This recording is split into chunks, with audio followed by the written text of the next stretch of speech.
friends, welcome back to my channel and thanks for joining in.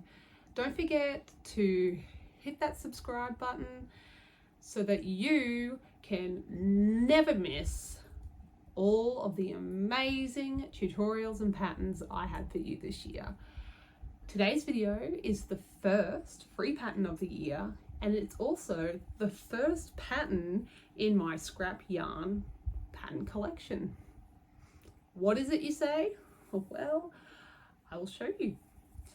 It's my scrap yarn scrunchies, and this pattern is for the knitting machine, and it comes in 2 sizes plus an extra little bonus for you, but you're gonna have to watch the video to find out.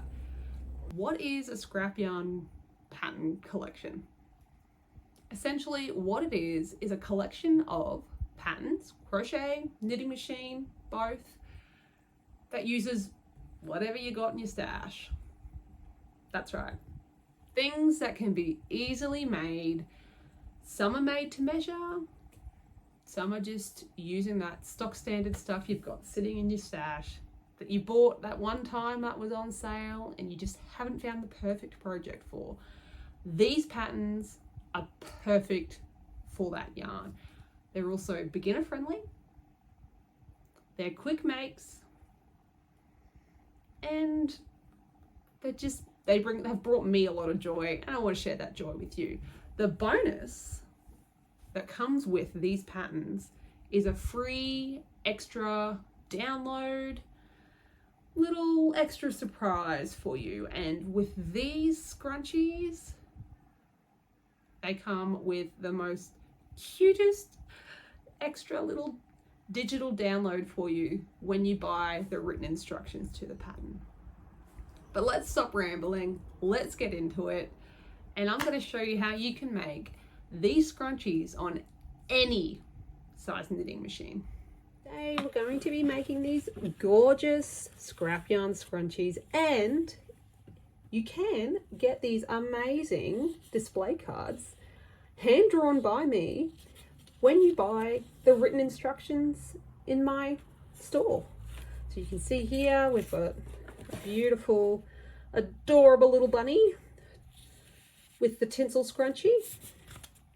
Then we have this fashionable little bee with my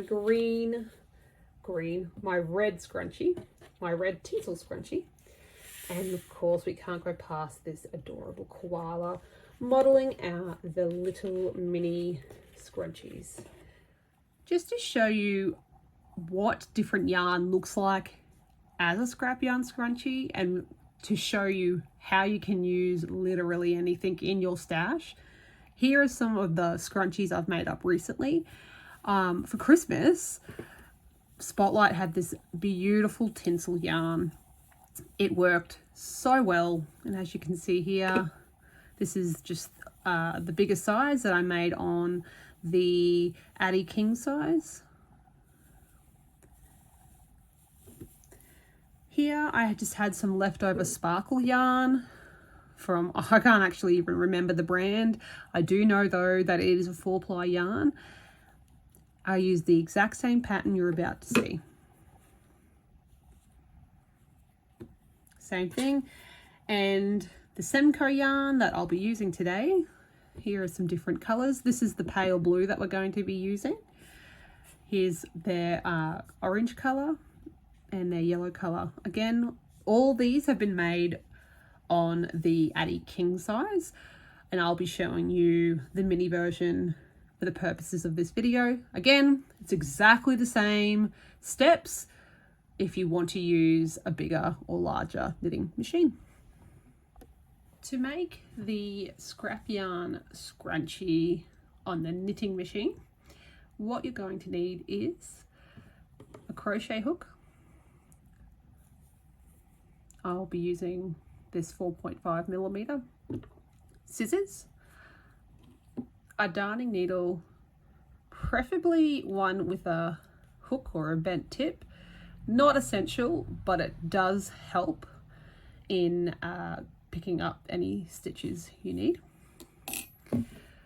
Waste yarn, and your yarn of choice. You can use any yarn 8-ply and under. My go-to when I make my scrap yarn scrunchies is the Semco Stallion 8-ply yarn. And because we're in back to school season, I'm going to be using this pale blue and this bottle green. Let's talk hair ties. You can use any kind of elastic you want to create this scrunchie. I have used many different kinds. I've tried just the elastic you can get, you know, that you'd sew together, you know, put in your waist pants. I've tried thin scrunchies. I've tried all types. These are my go-to. So for your regular or big size, I like to use these thicker elastics. These ones I get from Kohl's. They come in black. This is a brown and a blonde. So you can see here, if I pull this scrunchie, you can't see the elastic that well because it is that lighter blonde color I've used. And in the darker scrunchies, I use the darker elastic. I find that this seam holds up the best and is the most durable. So if you have this kind of elastic at your local supermarket, I would recommend that for your regular scrunchies. For the minis, I tend to go with these fabric woven ones. Now, these work just the same in your big scrunchies. The reason I use these in the smaller ones versus the thicker scrunchies, so these minis, is I find that people with thinner, finer hair, kids, they tend to use these mini scrunchies the most. Whereas kids with thicker hair or longer hair use the bigger scrunchies, and therefore they need that thicker, durable elastic to hold their hair in place. Whereas the kids that have that finer hair, they want a softer elastic solution. So this literally is just elastic fabric. Again, you can get this from your supermarket. I often find bunches of these quite cheap in your dollar stores or your cheap stores. For the Aussies out there, you know, your reject shops. I know Big W sell them sometimes. These are really great for the minis. And I find, yeah, with the kids, it works really well. To begin with, we're going to be casting on with waste yarn. If you don't know what this process is, or it's a new method for you, you can follow the link up here in the it'll be on the screen somewhere. I have a video on waste yarn and what it's about. Once you have your 10 rounds, we're going to be connecting the scrunchie yarn. Put it in the feeder, and we'll be working 20 rounds. A quick tip here, I found 20 rounds to be just fine for my minis. However, for some people, they actually like a thinner version of the mini. I just found there was enough stretch there. You can work as many rounds as you wish. It's the same if you're making a bigger size on the 42, 44, 46, 48 pins. I found, and I have made hundreds of scrunchies, 20 rounds is a great number. Once you have made your 20 rounds, it's time to add on the next waste yarn. Now here is a tip for you. I make these scrunchies constantly in bulk. What is really annoying, and I didn't work this out until I'd made quite a lot, was, you know, you'd put on the last waste yarn, cast it off, and then cast on some more waste yarns. Nope, you don't have to do that. If you're making more than one, here's what you do. Add on your cast on your waste yarn. just like so.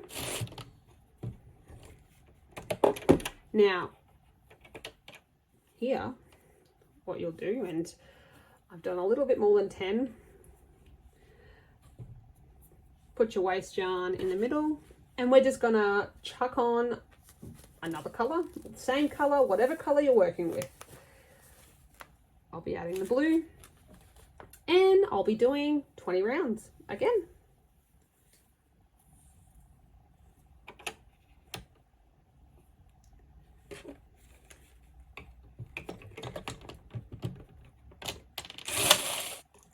Now you're going to have something that looks like this. If you've used the 22 pin, you'll have a thinner tube. Just pull the tension out. So waste yarn, scrunchy yarn, waste yarn, scrunchy yarn, waste yarn. Here's a really good example of what happens when you don't keep consistent tension. So you can see here, there's some lumps and bumps. The tension I didn't keep consistent because I played yarn chicken or the yarn gamble, and I didn't ball or cake my yarn, and I did the center pull and it baffed, and anyway. But this is what it looks like when you have uneven tension. So if you have this issue with your knitting machine, make sure your tension is consistent.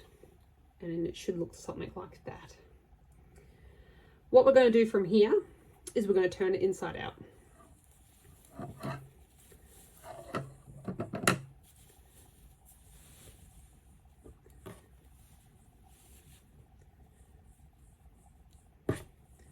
So you'll have the purl side facing out.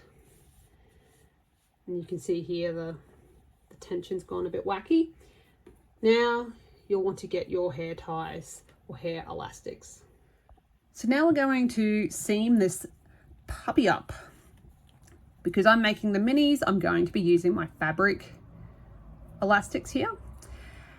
And all you need to do, now if you have made a tube with multiple on there, what I like to do is stack them up and put them all on. Just kind of creates like a conveyor belt of work. So I can just go along and seam them all. So you can see here. Now this process I'll be using is the slip, I call it the slip stitch seam. I do have a video on how to do this, and I'll put a link up here. But what you'll be doing is finding the tails. So that's a tail that I joined on. We don't want that tail. There's one tail. And there's the other tail. And we want to be lining up the first stitch. We're going to pick that first stitch up, and we're going to be picking up the first stitch on the other side. And following the slip stitch method, we're going to be alternating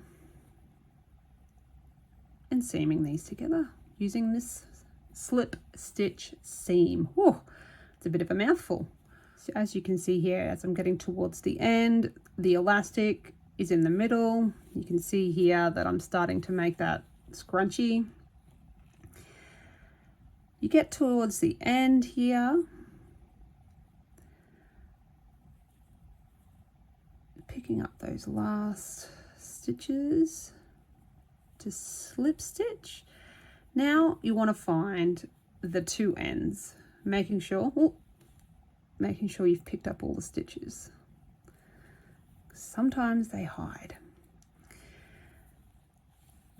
I grab my tails and I slip stitch those through too.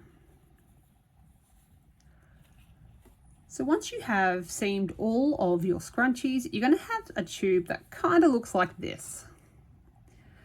And on the inside or each end, you're going to see the scrunchie. Now it's time to remove that waste yarn.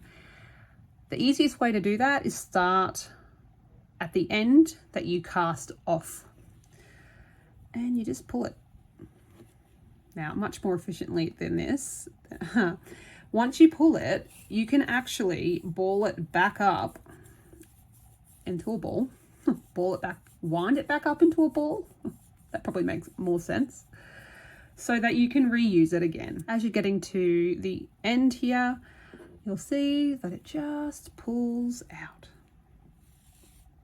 And then you're going to end up with a little ball of waste yarn that I then use for my next project.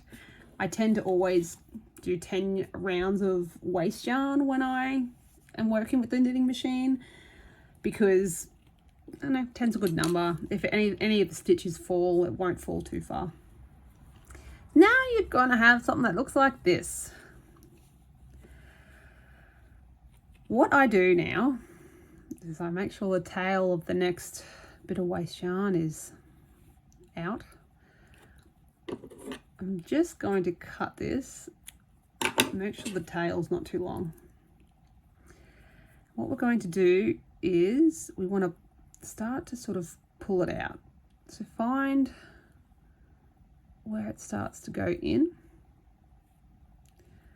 and just unravel the first few, okay? Once you're confident you've got a little bit of a hole, grab the leg, the very last leg of the round here, and you're going to pull. And it's going to do this, where it's going to bunch up.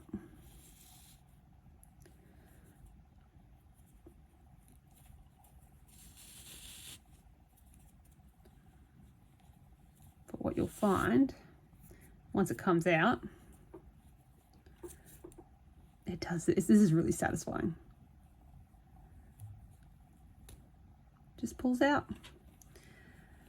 Now this is where you can just have a quick inspection to make sure you didn't miss any stitches. If you have, what I do is I put the tails on the darning needle and I pick them, sew through the seam, and I'll pick them up, but I haven't dropped anything here. I'm just going to put him to the side. This is what we're looking at now. If you've worked a couple in the tube, you're just going to repeat that process. You're going to pull this one all the way off. So now you're going to have your waste yarn. Put that aside now, and we're going to seam this up. Make sure on both your scrunchies you haven't dropped or missed any stitches when you've been seaming. We're going to grab that tail, and I'm just going to secure this with a knot. So I'm going to make a loop and go back through the center of the loop and make that knot. And this is completely up to you how you hide the tails. You may like to weave them back through the seam. To me, I just tend to hide them back in the scrunchie, and I don't cut them short, because when people stretch the scrunchie, if the tail is too short, it pops back out, and I just personally don't really like that look. And I think if you're selling them, it's, you know, not a nice finish. So there's one of my minis done. I just give the tails a bit of a yanked here too, just to make sure that that's all secure. I'm going to do this last one again. So I'm going to put it back through, make a loop, knot it. If you have a little bit of a hole like this, what you can do instead of looping it under is just pick up the stitches there, and then you pull it across and you knot it this way, just to secure that hole. And then again, we're going to hide the tails back in the scrunchie, leaving as long as a tail as possible. Now I find if your yarn is thicker, like this, you won't have such a big problem with your tail popping out when people stretch the scrunchie. But with this Semco yarn, it is on the finer side, and I do find that if the tails are too short, that it does pop back out when it's pulled. trim whatever you've got left off, and there you have it. You've got yourself some scrap yarn knitting machine scrunchies.